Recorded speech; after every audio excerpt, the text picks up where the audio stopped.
conhecido por sua atuação política e por lutar pelas pequenas e médias empresas.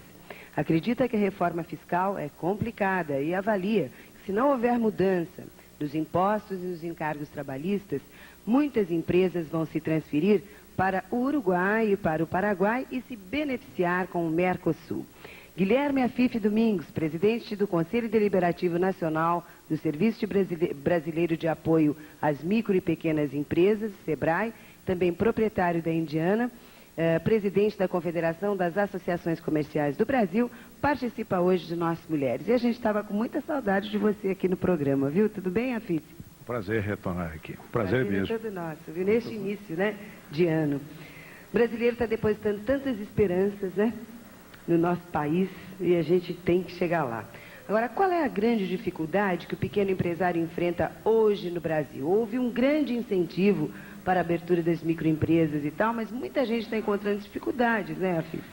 O grande drama no Brasil é que nós temos uma lei que não se adapta ao Brasil real. Quer dizer, o Brasil legal é diferente do Brasil real. E o Brasil real, na produção, é formado pela realidade da microempresa. Quer dizer, nós estamos aqui no programa da tarde feminino e grande parte das microempresas são tocadas, inclusive, por mulheres. Hoje a mulher vai à luta, ao trabalho, que é a única atividade, inclusive, que concilia a atividade doméstica com a profissional, é se tocar uma empresa familiar. Então, hoje existem muitas empresas familiares. Mas essa realidade da empresa familiar não existe no poder. No poder, o poder só enxerga as grandes empresas. Uma montadora de veículos e o sindicato dos metalúrgicos do ABC. Ou a Petrobras e o conflito com seus trabalhadores. Então, eles fazem uma lei que depois querem adaptar essa lei para a realidade da microempresa. E a microempresa, na verdade, é uma macrofamília.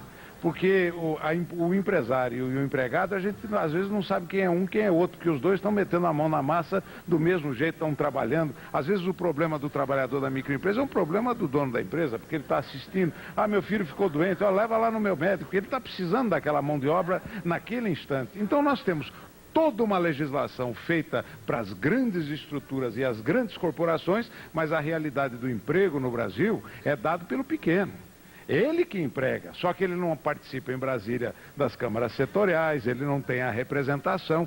Então o que é o SEBRAE? Ele paga rigorosamente todos os tributos? Olha, às vezes não dá nem para pagar. E isto fica claro porque o tributo que está sendo exigido é muito acima da capacidade que ele tem de pagar. Então eu vou contar uma coisa que não há para vocês. Há alguns anos já, eu mantinha uma microempresa com a Claudete, para trabalhos extras que nós realizamos. E nós acabamos fechando. Não, a gente não dava para arcar com tanta despesa.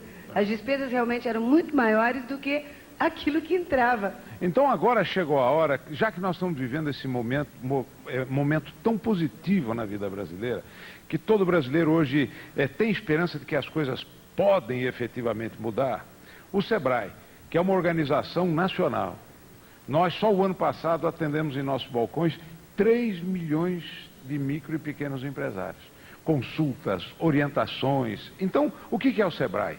É o balcão de ligação entre o Brasil real e o Brasil legal.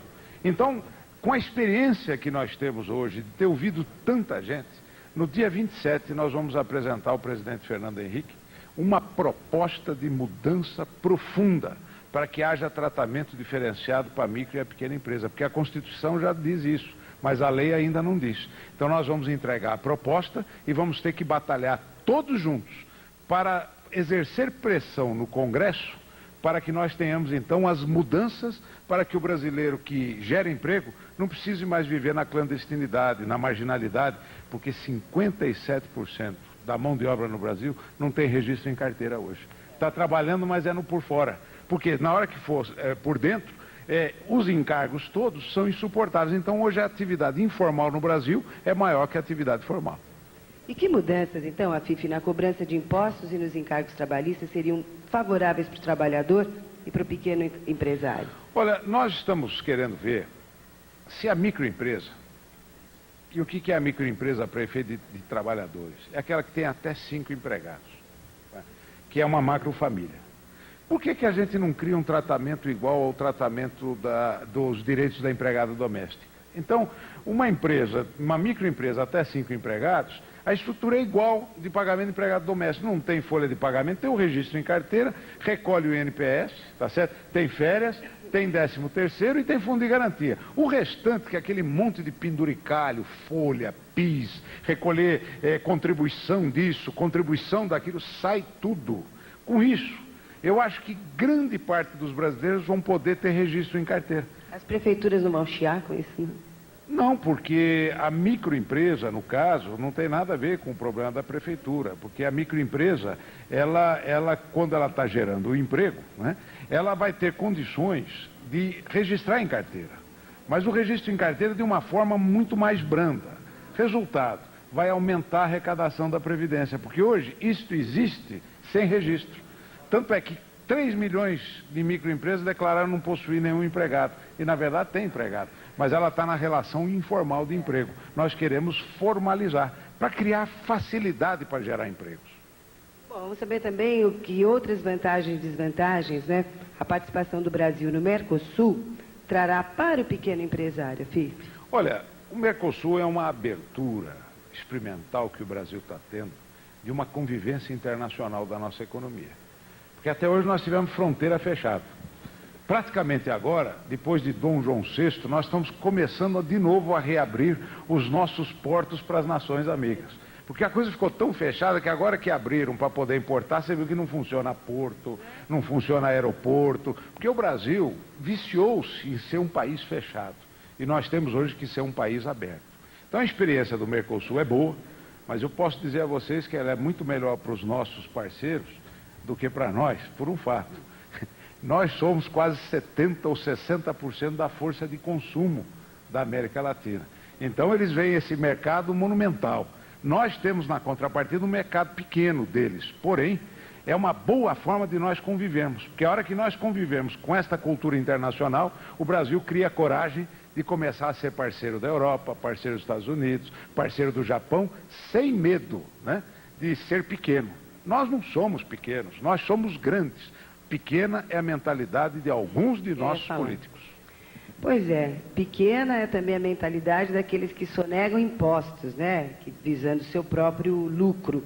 No caso, a sonegação no Brasil é alta demais e prejudica a todos, nós sabemos. Agora, como acabar com isso, hein?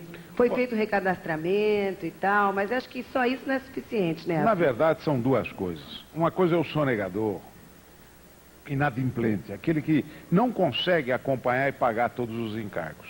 Né? Outra coisa é aquele que aplica golpes no fisco. Mas eu quero chamar a atenção de uma coisinha que aconteceu ontem, que saiu no jornal. Romário veio para o Brasil. Quanto é o passe dele? 4,5 milhões de dólares.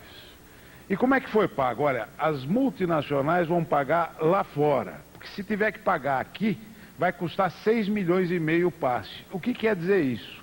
Botaram um imposto tão absurdo, tá certo? Que acaba criando vazamento. Todo mundo vaza.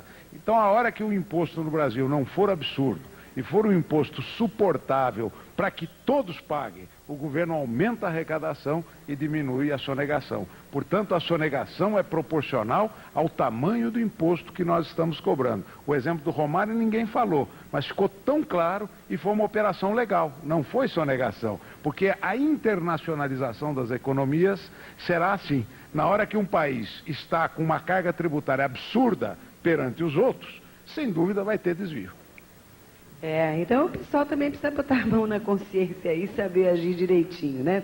Ainda com relação à empresa e à mulher, para a gente poder orientar melhor as parceirinhas que nos acompanham, né? Então muita gente desenvolve uma atividade em casa considerada artesanal, mas essas pessoas podem perfeitamente abrir uma microempresa. Agora, diante da situação atual, é melhor então aguardar essas modificações com relação aos impostos? Olha, é que quando vai abrir a empresa, a dificuldade é tanta, porque hoje tem muita empresa na guerrilha. Isso não é sonegação, não, é sobrevivência. Ele está trabalhando lá porque ele está, na verdade, no fundo do quintal da casa dela, trabalhando honestamente. Agora, o grande problema é que a hora que ela for fazer o registro, já tem dificuldade na junta comercial, já tem dificuldade do registro na Secretaria da Fazenda, da licença da Prefeitura, do lançamento dos impostos. São 5 repartições que tem que ir, cada uma demora mais que a outra. Nós estamos querendo, com essa regulamentação, que você vai num lugar só e registre. Se em 30 dias o governo não se manifestar, você já pode começar a trabalhar, porque o problema não é teu, é dele. Por que você tem que esperar o governo te dar uma autorização se você está precisando trabalhar e gerar emprego? Você vai lá, dá o aviso, se tiver algum problema, ele que responde em 30 dias. Se não respondeu em 30 dias, você já está liberado para começar a funcionar. Então, o que nós precisamos é que quem está com essa dificuldade nos ajude, procure o SEBRAE, comece o trabalho de mobilização, escreva para o seu deputado que você votou, dizendo, olha, vota na proposta do SEBRAE para poder gerar empregos no Brasil. É isso que nós estamos precisando nesse instante. Então, você que está trabalhando em casa, que está pensando em abrir empresa, ou já está trabalhando com a empresinha por debaixo do pano ali no fundo de casa, não tenha medo não, você não é sonegadora, você é uma sobrevivente na guerrilha econômica. Vá em frente, que nós estamos lutando para que você seja tratado como um gerador de emprego e não como um marginal. E como entrar em contrato com o SEBRAE, Fifi? Olha, nós temos SEBRAE no Brasil inteiro. Aqui nós estamos falando mais para São Paulo. Nós temos aqui o SEBRAE em São Paulo. Eu não estou com o telefone de cabeça, estou com o telefone do Nacional. Eu posso dar... eu vou deixar o número do Nacional, que é 061 Brasília, esse é do meu gabinete da presidência, 274-0818. Entre em contato, que lhe darão o telefone do SEBRAE São Paulo. Nós temos vários balcões SEBRAE por todo o estado de São Paulo. Procure orientação no SEBRAE e seja um guerrilheiro da prosperidade nacional. Aí, não um guerrilheiro em vão, né? Porque batalhar, todo mundo batalha. Patrão de si mesmo. Patrão de si mesmo. Tem coisa melhor?